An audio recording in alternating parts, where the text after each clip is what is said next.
Donc bonjour. À la dernière capsule théorique, on a parlé de la formule, des deux formules pour calculer l'aire d'un polygone régulier. Donc aujourd'hui, on va juste mettre ça en pratique un peu avec deux, trois exercices pour vous montrer qu'est-ce qu'on peut faire avec ça. Donc premier exercice, quelle est l'aire d'un octogone régulier dont l'apothème vaut 23 cm et la mesure d'un de ses côtés vaut 35 cm. Donc, ici, c'est la question usuelle. OK? Quelle est l'aire? Excusez-moi, je vais mettre un petit LLE. OK? Quelle est l'aire d'un octogone régulier dont l'apothème vaut 23 cm et la mesure d'un de ses côtés vaut 35 cm. Donc, c'est comme je vous disais, l'application la plus de base, soit celle d'aller trouver l'aire à partir des données qui nous est suggérée. Donc, on y va. Donc, l'aire de l'octogone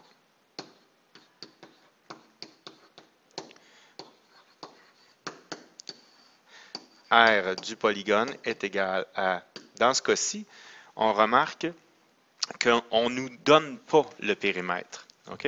Donc, si vous décidez d'utiliser PA sur 2, l'une des deux formules que je vous ai suggérées à la dernière capsule, mais vous allez devoir, ici en marge, justifier le périmètre que vous aurez préalablement calculé. OK? Donc, si vous voulez faire ça, vous pouvez, il n'y a aucun problème. Mais tant qu'à faire cette chose-là, vous pourriez tout simplement l'intégrer à même votre deuxième formule, soit celle où on parlait plutôt de NCA sur 2. Donc, en utilisant NCA sur 2, vous n'êtes pas obligé de faire ce fameux astérisque à côté pour aller justifier ce que vous auriez mis à la place de P. Donc, on a ici N qui est 8, on parle d'un octogone. On a la mesure d'un côté qui est de 35 cm. Et on a aussi l'apothème qu'on nous donne qui vaut 23 cm. Et pas oublier, hein, tout est divisé par 2. Alors, à ce moment-là, on fait notre calcul et on arrive à une valeur de 3220 cm².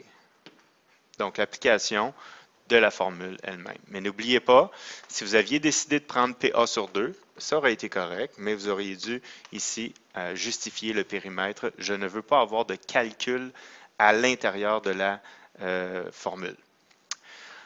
La deuxième application qu'on peut avoir, c'est la suivante. Donc, quelle est la mesure de l'apothème,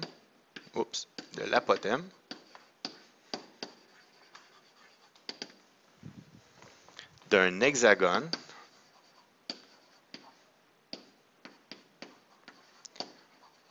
régulier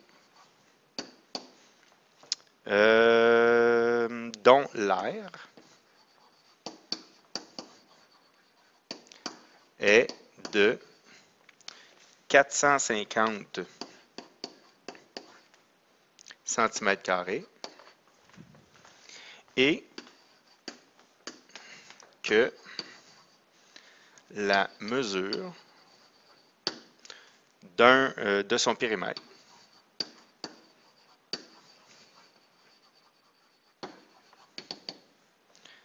est de 72 cm. Donc ici, on voit que le périmètre est déjà calculé. Donc, on va aller chercher, en réalité, la mesure de l'apothème.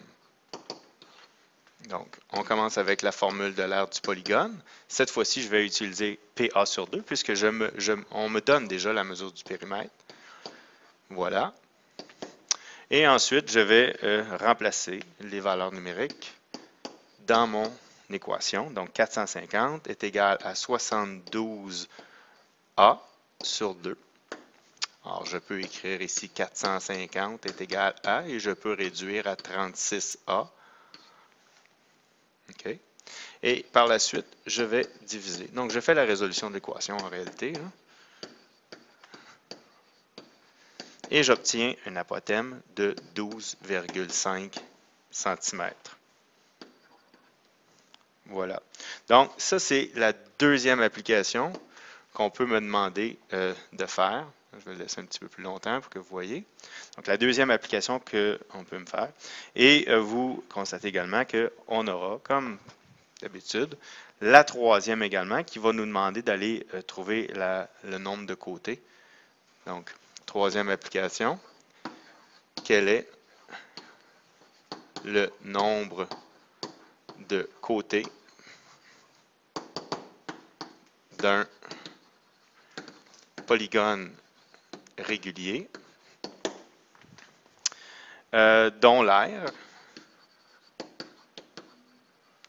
est de 3360 cm², virgule, que la mesure d'un de ses côtés est de 24 cm et que son apothème vaut 28 cm. Donc, vous voyez, ça fait beaucoup de choses là, parce que nécessairement, il faut qu'on donne la valeur des autres données. OK? Donc, encore une fois, on veut ici trouver N. C'est important de mettre un titre pour savoir ce qu'on veut faire. Hein? Donc, comme je veux trouver N, ben, je vais utiliser NCA sur 2. Il est déjà séparé donc dans la formule de l'aire, pas de l'aire, mais dans la formule du périmètre. Je vais donc isoler ça, donc NCA tout de suite sur 2. Et là, j'ai à remplacer encore une fois mes valeurs numériques. N, je ne sais pas combien ça vaut. Je sais que C vaut 24 et que mon apothème vaut 28. Toujours, pas oublier de faire votre division par 2. Et là, ben, je fais mes calculs. Donc, je vais aller tout simplement ici, je pourrais diviser ici le 2 avec le 28. OK? Donc, parce que, vous savez, c'est toujours mieux de réduire avant d'effectuer. OK? Donc, on a ici 336N, okay, qui va nous donner la ligne suivante. Et là, on se rend compte que le fait d'avoir réduit, ben, on voit déjà apparaître la réponse. Donc, 3360 divisé par 336, hein, on le voit bien. Donc, on divise de chaque côté par 336 et ça nous donne un N qui vaut 10. Donc, si on nous avait demandé le nom du polygone, il aurait fallu en plus avoir une ligne supplémentaire et dire qu'il s'agit d'un décagone régulier. Voilà les 3 questions qu'on pourrait vous donner, des questions potentielles concernant l'aire d'un polygone régulier. Merci.